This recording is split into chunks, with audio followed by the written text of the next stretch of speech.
International oil companies, IOCs, are companies which are transacting business in the oil and gas industry on the global scene. You probably heard about companies like Total, ExxonMobil, Chevron, Roda, Shell, and many others.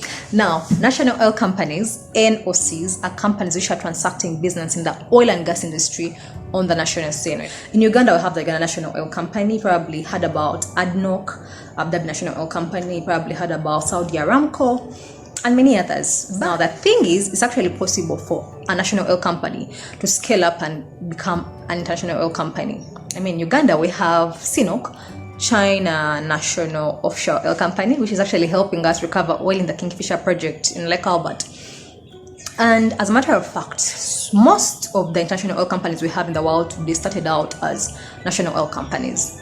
So, who knows? One day our very own UNOC will probably be doing some international business somewhere in the world.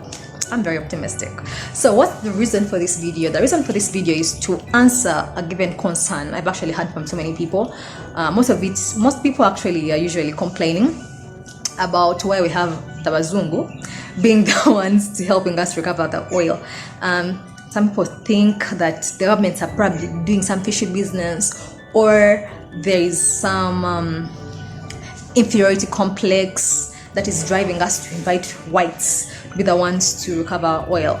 But, well, there are actually a number of reasons as to why governments go ahead and invite international oil companies to be the ones to help us recover the oil. And I'm going to share with us 4 reasons as to why governments do that. Reason number 1, the risk. Now, you all know the oil and gas business is a very lucrative business. A lot of money, But like they say, with high returns come high risks. So the risk involved in the oil and gas business is a lot. I mean, you're talking about different kinds of risks. You're talking about financial risks, environmental risks, health risks, different kinds of risks. An example, let me use financial risk. Now, let's talk about the exploration phase alone. Now, when you're going to explore for oil, you don't really know if the oil is there. Now, exploration phase alone could take anywhere between tens of millions, probably hundreds of millions. Yeah. It's that expensive. Now, by the time you're exploring for oil, now that you're looking for oil, you don't even know if the oil is actually there. And there are 3 possible outcomes. 1, the oil could be there, which would actually be a very good thing. 2, the oil might not be there.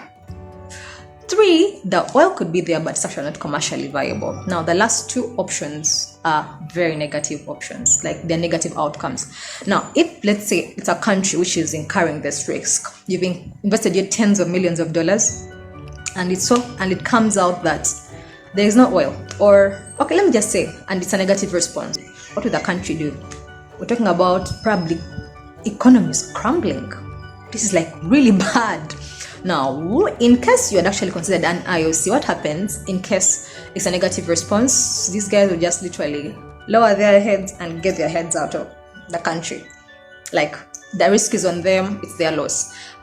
But what happens if it's a positive response? If it's a positive response, what you do is that they agree with the government through a production sharing agreement and say, when the oil is eventually ready, we're going to take off this amount of oil, which is called the cost oil, to recover the money we used, to get this thing together, to get the oil together and out of the ground. And the remaining oil, we shall share with the government. Probably they could agree that the company is probably going to take 40% or 30%, and the remaining amount of money goes to the government, which to me looks like a very good idea, because that means the government is walking away with pure, clean profits. This is good news in my opinion. Reason number 2, expense, or let's say the cost. Now, like you probably figured it out from the first reason, this sector incurs a lot of costs, The equipment alone to be used is expensive. The people that have to be employed, you guys know. This is why people want to work in the oil and gas industry. Money, even the personnel. Actually, from a study I actually did on Google this morning, which is here, it shows the cost of producing a given barrel of oil. Now, this is a cost per barrel.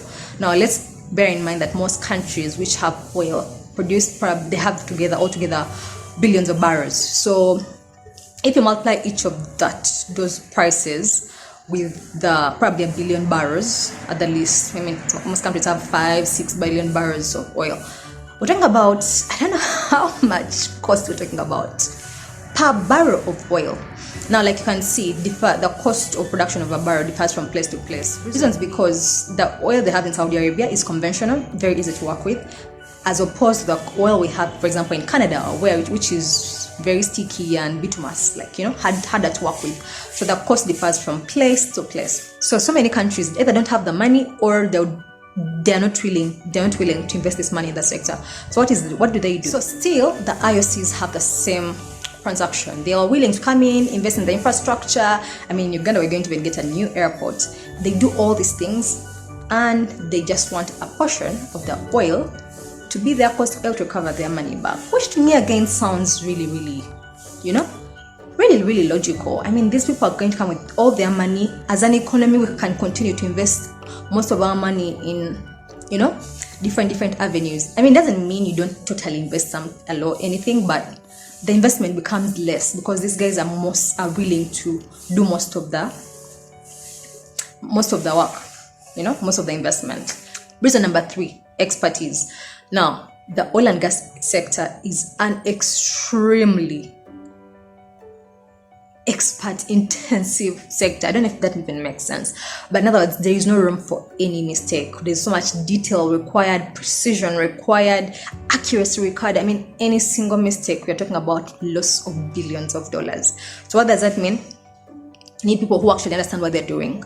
And most countries which are really new to the sector and really need IOCs don't really have this. I mean, IOCs have been around the world doing this work for years. They have invested, they have done work in literally all kinds of climates and all kinds of areas. So they know what they're doing. So what better way to ensure profits and precision than to bring someone who has been doing it for years and make him a partner? And he knows, I mean, if you bring the IOCs on board, they know if they mess up, their money is at stake. And if everything goes well, their money is coming back. They're talking about profits. So, which makes it a very good thing for you to bring IOCs in the picture so that they can help you make sure what you're doing is on point.